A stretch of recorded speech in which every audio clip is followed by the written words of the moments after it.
आहार भय मैथुन प्रज्ञा चारों संज्ञाएं संसारी सब जीवों को प्राप्त हैं। इनकी पूर्ति में जीवन व्यतीत करना बुद्धिमानी नहीं। देयस्य सारम व्रत धारण से, शरीर का सार है व्रतों को धारण करना। ये तन पाए, क्या करना है? ये तन पाए मातब के अघ मातब करना है। ये तन पा करके यदि शादी कर ली तो क्या आपने बहुत बड़ा काम कर लिया। ये तन पा के धन इकट्ठा कर लिया तो क्या कर लिया? चींटी भी कर लेती है, दाना दाना इकट्ठा कर लेती है, कौन सा बड़ा काम कर लिया। ये तन पा करके भयभीत हो गए तो क्या हुआ? भय संगत सबके पाई जाती है। ये तन पा करके और भी आपने काम किया है तो आपने कोई बहुत बड़ा काम नहीं किया। पेट तो सभी जीव भरते हैं, परंतु ये तन पाए महातप कीजिए या में सार यही है। राचन योग स्वरूपन जाको वृचन योग सही है। ये तन पाए महातप कीजिए या में सार यही है। तन मिला है तब करो, करो कर्म का नाश। रवि सस से भी तीव्र है तुम में दिव्य प्रकाश। अपनी आत्मा को पहचानो, इस शरीर को प्राप्त करके महातपस्वी बनो, महाव्रती बनो, संयमी बनो। क्यों? संयम के बिना तीर्थंकर का भी मोक्ष नहीं है और संसार में सुख है नहीं। पढ़ती हैं जो संसार विषय सुख होता, तीर्थंकर क्यों त्यागे। काहे को शिव साधन करते, संयम सो अनुरागे। महानुभाव इस शरीर को प्राप्त करके अपनी शक्ति अनुसार महारथी नहीं बन पाए तो अणुव्रती बनो। अणुव्रती नहीं बन पाए तो कम से कम अणुव्रती के अनुगामी बनो। भाई मैंने जैन कुल में जन्म लिया, मैं रात्रि में भोजन तो नहीं करूँगा। मैंने जैन कुल में जन्म लिया है, मैं जमीकन तो नहीं खाऊंगा। मैंने जैन कुल में जन्म लिया है, सप्तस्न का मैं त्याग करता हूँ। मैंने जैन कुल में जन्म लिया है, मैं 8 गुणों का पालन करूँगा। मैंने जैन कुल में जन्म लिया है, मैं शिखर जी की यात्रा करूँगा। मैंने जैन कुल में जन्म लिया है, मैं जैन साधु की सेवा भैयावती करूँगा। मैंने जैन कुल में जन्म लिया है, अपने हाथ से, अपने न्यायपालित द्रव्य से, अपने घर में चौका लगाकर, नौकरों से बनवा करके नहीं। चाहे अपने हाथ से मैं 2 रोटी बना के, चाहे कच्ची रह जाए, चाहे जल जाए, चाहे रोटी वो भारत का नक्शा बन जाए, कि तो अपने हाथ से बना के मैं अपने साधु को, अपने गुरु को दूंगा। 3 लोग का अत्यंत आनंद प्राप्त होगा। ये भाव कभी मन में आए, शरीर को प्राप्त करके पुण्य का कार्य करो। अर्थस्य सारम कृपात दानम, और ये धन प्राप्त किया है, धन प्राप्त हो गया तो भगवान से कहो, हे भगवान मुझे धन दिया है, ऐसी बुद्धि भी दे दो कि मैं अपने धन को पुण्य में लगा दूं, जैसे भरत चक्रवर्ती ने लगाया, कैलाश पर बात जनालय बनाई। ये नहीं सोचा था पूजा पाठ करने कौन जाएगा, ये नहीं सोचा था क्या होगा, ये रत्नों की मूर्तियाँ, सोने के मंदिर। उसने तो अपने धन का सदुपयोग किया। सगर चक्रवर्ती की 60 पुत्रों ने खाई खोदी कि पंचम काल के मनुष्य वो मंदिरों को बेच के खा जाएंगे, वो भगवान की मूर्ति को बेच के खा जाएंगे। इसलिए खाई बनाओ जिसे पहुंच ही ना पाए वहाँ पर। तो पुण्य आत्मा व्यक्ति सोचता है, एक व्यक्ति मुझे मिले, मेरा नियम है मैं 108 पांडुक शिला पर भगवान का अभिषेक करूँगा जन्म कल्याण का। जहाँ भी प्रतिष्ठा होती थी वो जाते थे और जन्म कल्याण के दिन जाते थे। बोली जितनी भी मिले पांडुशिला पर अभिषेक करते थे। एक व्यक्ति का नियम, मैं अपने हाथों से 108 भगवान की स्थापना करूंगा, और कई लोगों ने की है। अभी हमारे कई भक्त हैं उन्होंने 108 मूर्ति स्थापना की, जहाँ भी आवश्यकता पड़ी मूर्ति विराजमान की। कई भक्तों का ऐसा भी नियम है कि मैं अपने स्वकीय न्यायोपार्जित द्रव्य से अपने जीवन में सिद्ध चक्रमान विधान करूँगा, शर्तोवत विधान करूँगा, इंद्रजी विधान करूँगा, कल्पद्रुम मामला विधान करूँगा, संक्षिप्त विधान करूँगा। मैं अपने द्रव्य से 108 सवारियों को समय से यात्रा कराऊंगा। मैं अपनी द्रव्य के माध्यम से चौमासा कराऊंगा पूरा किसी भी साधु का, अपना द्रव्य लगाऊंगा। ऐसे संकल्प करने वाले व्यक्ति भी हैं, ऐसे भी हैं जिन्होंने एक नहीं कम से कम 10 मंदिर बनवाए, अपने जैन मंदिर बनवाए। तो धन का उपयोग करना है, पुण्य कार्य में करना है। ये धन कभी किसी के साथ शाश्वत नहीं रहता। जब तक पुण्य है तब तक आपकी जेब में है, तिजोरी में है। पाप का उदय किस क्षण आ जाए तो आपका पैसा सूटकेस में भर करके कोरोना जैसी महामारी में डॉक्टरों के पास न पहुँचे, लड़ाई झगड़े के कारण किन्हीं वकीलों के पास रिश्वत में न पहुँचे, कहीं पुलिस वालों के पास न पहुँचे। इसके पहले अच्छी बात ये है उस धन को 4 प्रकार के दानों में व्यय कर दो। औषध शास्त्र अव्यय आहारा, इसमें खर्च कर लो तो 4 गति का भ्रमण नष्ट हो जाएगा। 4 प्रकार का दान देने से चारों कषाएं समित होती हैं। 4 प्रकार का दान देने से चारों पुरुषार्थों के फल की प्राप्ति होती है। 4 प्रकार का दान देने से व्यक्ति पंचम गति को, पंचम ज्ञान को प्राप्त करने में समर्थ हो जाता है। आज तक हमारी पढ़ने में ऐसा एक भी उदाहरण नहीं आया जिसने किसी मुनि महाराज को आहार दान की अनुमोदना भी की हो या एक दिन भी आहार दान दिया हो और मोक्ष प्राप्त नहीं किया हो। ये तो पढ़ने में आया है कि अभव्य जी मुनि बन गया, मोक्ष नहीं जा सकता। मुनि बन करके भी मोक्ष नहीं जाता, ये तो हो सकता है, किंतु उस अभव्य मुनि को भी आहार दान देने वाला श्रावक नियम से मोक्ष प्राप्त करेगा, इसे कोई नहीं रोक सकता। आपको मालूम है स्वाध्याय किया व्रतन साक्षार का निर्विचिकित्सा अंग में कौन प्रसिद्ध हुआ? उद्यायन राजा। मालूम? ये देव परीक्षा लेने के लिए आए थे मुनि का विश्व ना करके। उद्यायन राजा की परीक्षा ली, उसने रानी ने साथ प्रभावती उनने आहार दिया, फिर उन्होंने वमन भी कर दिया। फिर बाद में आप असली वेठना आ गया, वह देव मैं आपकी परीक्षा लेने के लिए आया। उस देव की भी उसने भक्ति की, मतलब मुनि अवस्था थी, चाहे कोई भी था, किंतु अपने कर्तव्य का पालन किया। उसका कर्तव्य का पालन करके भी उद्यान राजा देवगति में प्राप्त हुआ, आगे मोक्ष प्राप्त करेगा। नंदीशरण का उदाहरण आपने सुना होगा, जो नंदीशरण बाद में वसुदेव बने, उनकी परीक्षा लेने के लिए देव आया। सुना नंदीशरण भैयावती बहुत करते हैं, तो मुनि बन करके आ गया देव। मुझे 5-4 देश की गायों का घी चाहिए, यहाँ की दाल चाहिए, वहाँ का चावल चाहिए, तब मेरा स्वास्थ्य ठीक होगा। मुनि महाराज ने वैसी भैयावती की। बाद में देव असली वेश में आ गया कि भाई मैं मुनि नहीं हूँ, मैं तो आपकी परीक्षा के लिए आया था।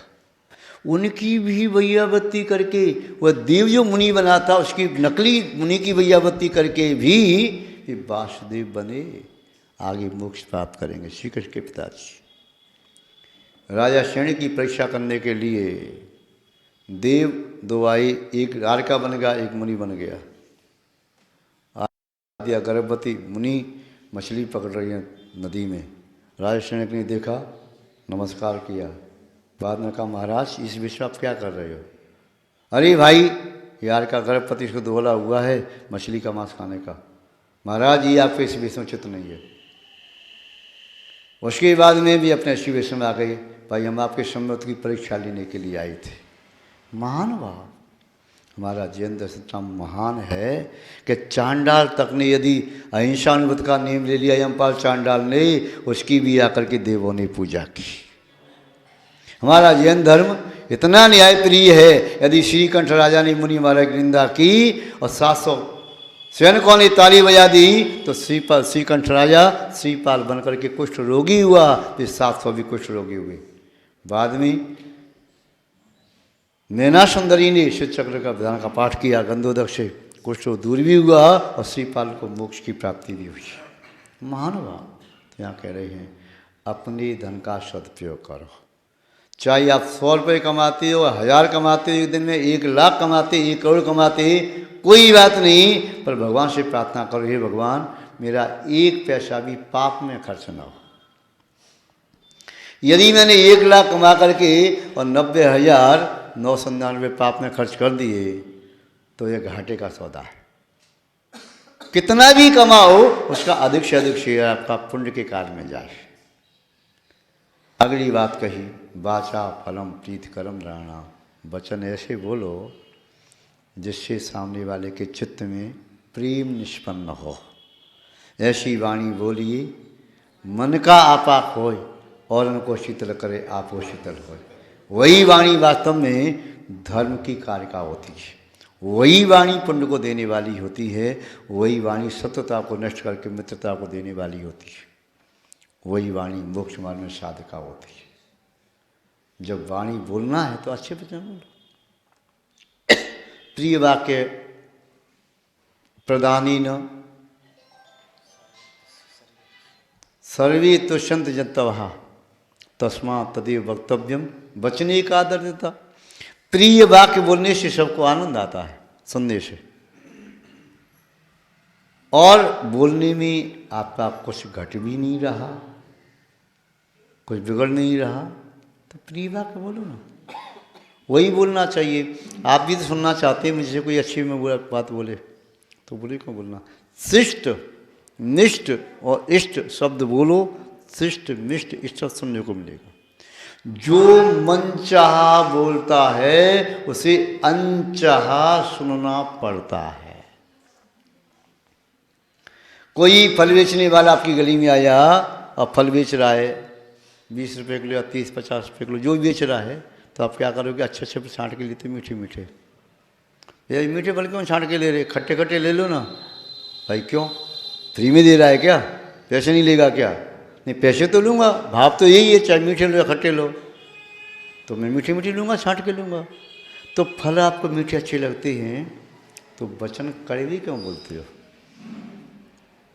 मीठे फल छाँट के लेते हो तो वचन भी तो छाँट छाँट के अच्छे बोलो।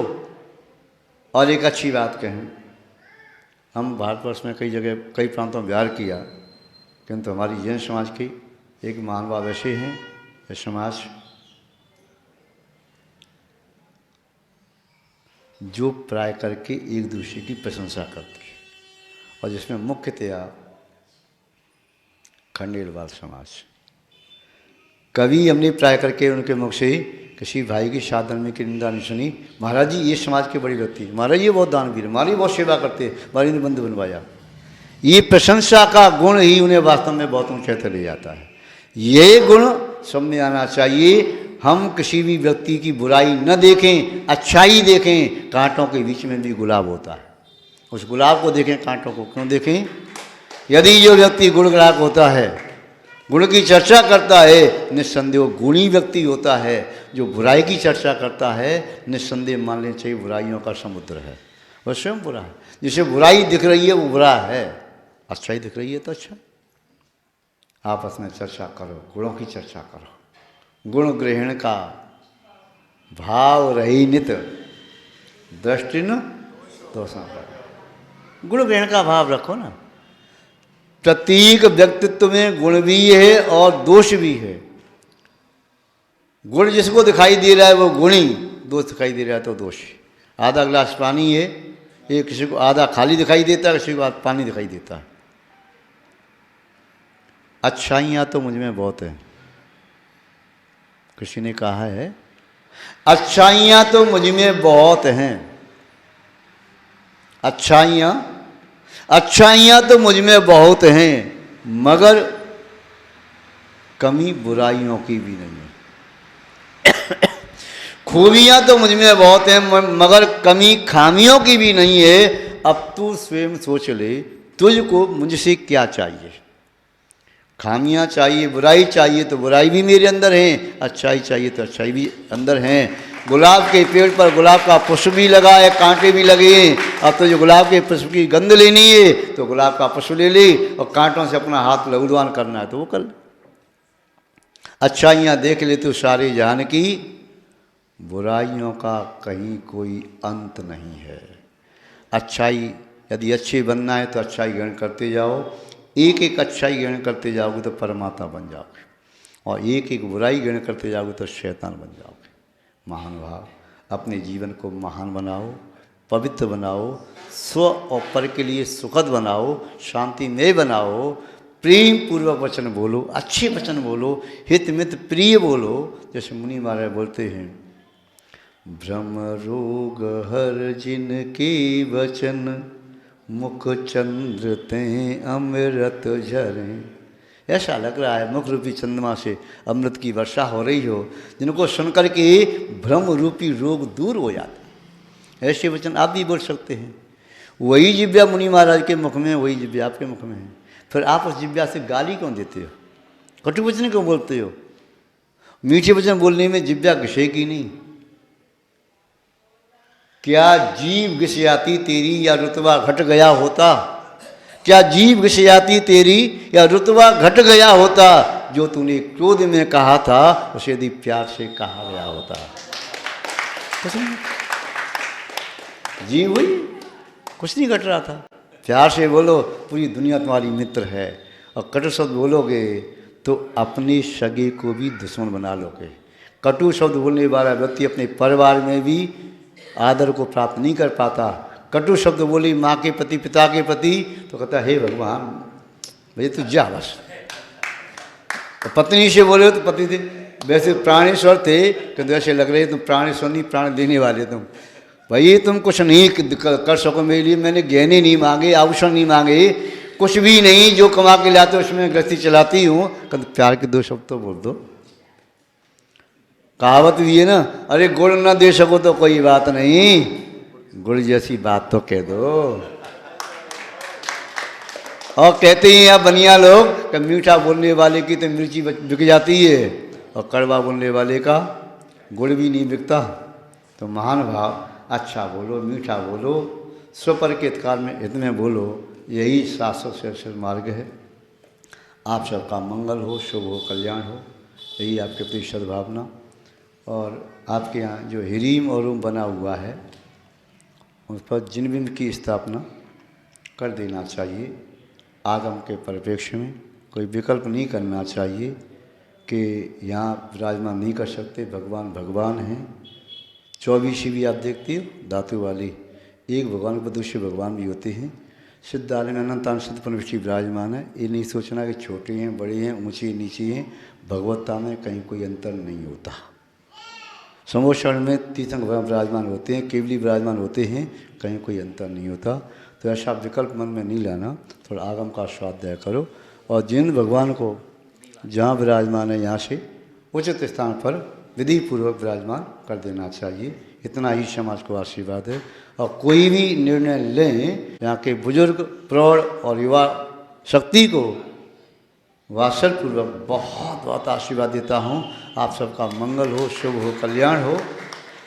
और आपके सम्मानीय माता पिताओं को भी आशीर्वाद देता हूँ, जिन्होंने केवल आपको जन्म नहीं दिया, ऐसे संस्कार भी दिए कि उन संस्कार के कारण आज आप जिनालय में किसी दिगंबर संत के सामने बैठे हैं। उन सम्मानीय माता पिताओं को भी हमारे बहुत बहुत आशीर्वाद कहिए। इस श्लोक में है तो आप जाकर के कह दीजिए कि महाराज ने आपको आशीर्वाद दिया है।